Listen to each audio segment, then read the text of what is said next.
नमस्कार दोस्तों, स्वागत है हमारे चैनल साधना केंद्र में। दोस्तों, आप नए हैं तो मेरे चैनल को सब्सक्राइब अवश्य करिए। मेरे चैनल पर धर्म और आध्यात्म से जुड़ी रोचक बातें आपको देखने को मिलेंगी। आप मेरे चैनल को लाइक और सब्सक्राइब अवश्य करिए।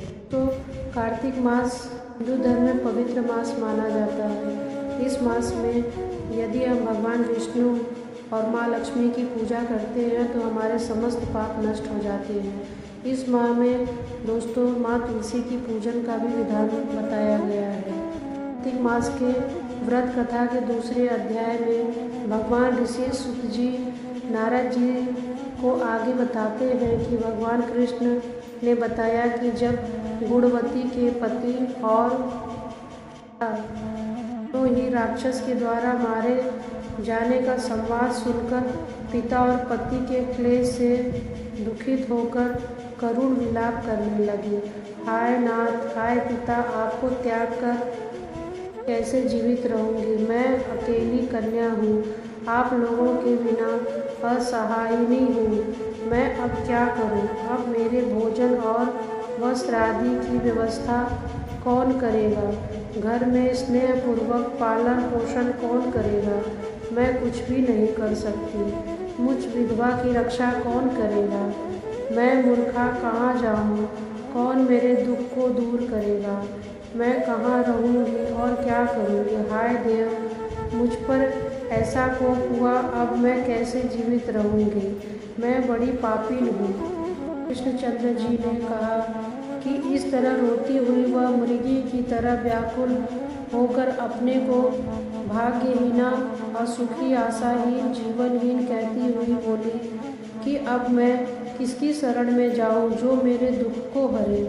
उसके पश्चात वायु से आहत केले के वृक्ष की तरह वह पृथ्वी पर गिर पड़ी। कुछ देर के बाद होश आया, फिर वह अत्यंत करुण विलाप कर बहुत ही विकल होकर शोक महासागर में डूब गई। उसे थोड़ा होश आया तब ने अपने पति और पिता की मुक्ति के लिए अपने घर की समस्त वस्तुएं बेचकर सावधानी के साथ उसने अपने पिता और पति की यथाशक्ति श्रद्धादि क्रिया की। उसके पश्चात उसी पुरी में निवास करती हुई वह विष्णु भगवान की भक्ति में तत्पर होकर शुद्ध तथा शांत स्वभाव से अपनी इंद्रियों को अपने वश में करके वहीं रहने लगी। उसने अपने जन्म से लेकर मरण तक एकादशी व्रत तथा कार्तिक मास का विधिवत पूजन किया।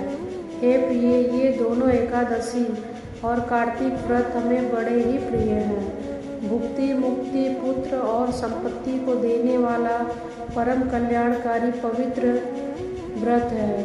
तो मनुष्य तुला की संक्रांति से हुए कार्तिक मास में प्रातः काल में स्नान करते हुए वे चाहे पापी ही क्यों ना हो, वे सभी पापों से मुक्त हो जाते हैं। जो मनुष्य कार्तिक स्नान, जागरण, दीप दान तथा तुलसी के वृक्ष की रक्षा करते हैं वे साक्षात विष्णु भगवान के तुल्य हैं। जो भक्त कार्तिक मास में विष्णु भगवान के मंदिर की स्वच्छता तथा विष्णु भगवान का स्वचिंतन करते हैं वे प्राणी तो जीवन मुक्त हैं। इस प्रकार जो जन कार्तिक मास में 3 दिन तक विष्णु के मंदिर की स्वच्छता अथवा उनका पूजन करते हैं, देवतागण भी उनकी वंदना करते हैं। जिन्होंने जन्म भर इस नियम का पालन किया उनका तो कहना ही क्या है। इसी प्रकार वह गुणवती विधवा दत्तचित्त होकर प्रतिवर्ष कार्तिक मास व्रत और विष्णु भगवान की पूजा भक्ति पूर्वक करती रही।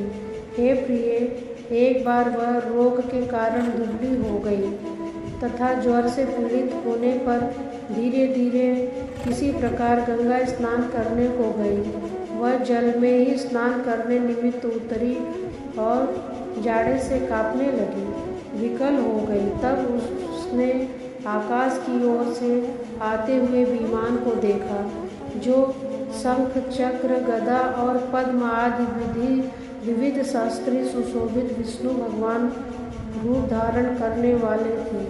रथ पर उसके वाहन गरुड़ की ध्वजा अंकित थी। तब मेरे गढ़ विमान पर चढ़कर उस पर चंवर डुलाते हुए अप्सराओं से सुशोभित उस गुणवती को बैकुंठ लोक में ले गए। वह गुणवती प्रज्वलित अग्नि की शिखा की तरह उस विमान में बैठी हुई एकमात्र कार्तिक व्रत के प्रभाव से मेरे समीप आई। इसके उत्तर जब ब्रह्मादिक देवताओं के प्रार्थना करने पर मैं इस मानव लोक में आया, तब मेरे गढ़ भी मेरे साथ आए। हे भामिनी, ये समस्त यादव मेरे ही गढ़ हैं। देव शर्मा नामक विप्र जो पूर्व जन्म में मेरे थे, वो तुम्हारे पिता, वही इस जन्म में सत्राजित कर यहाँ आए। जो पूर्व जन्म में तुम्हारे पति चंद्र शर्मा थे, वही अक्रूर हुए। और हे भामिनी, तू ही वह गुणवती है। कार्तिक व्रत के कारण से ही तुम मुझे अति प्रिय हुई। हे शुभे, पूर्व जन्म में मेरे मंदिर के द्वार पर तुमने तुलसी का बगीचा लगाया था। उसी पुण्य के प्रभाव से तुम्हारे घर में यह कल्प वृक्ष सुशोभित हो रहा है। पूर्व जन्म में जो तुमने कार्तिक मास में दीपदान किया था, इसी कारण तुम्हारे शरीर में शोभा हुआ और तुम्हारे घर में साक्षात अचल लक्ष्मी निवास करने लगी। उस जन्म में तुमने जो व्रत आदि पति स्वरूप भगवान के लिए अर्पण किया था, उसी के फलस्वरूप तुम इस जन्म में मेरी प्रिय भार्या हुई। पूर्व जन्म में आजीवन तुमने नियम सहित कार्तिक मास का व्रत किया, उसी से कभी भी हमारा और तुम्हारा वियोग नहीं हो सकेगा। इसी कारण जो प्राणी कार्तिक का व्रत करेंगे, वे सब भी मेरे ही समीप रहेंगे और तुम्हारे ही समान प्रिय होंगे।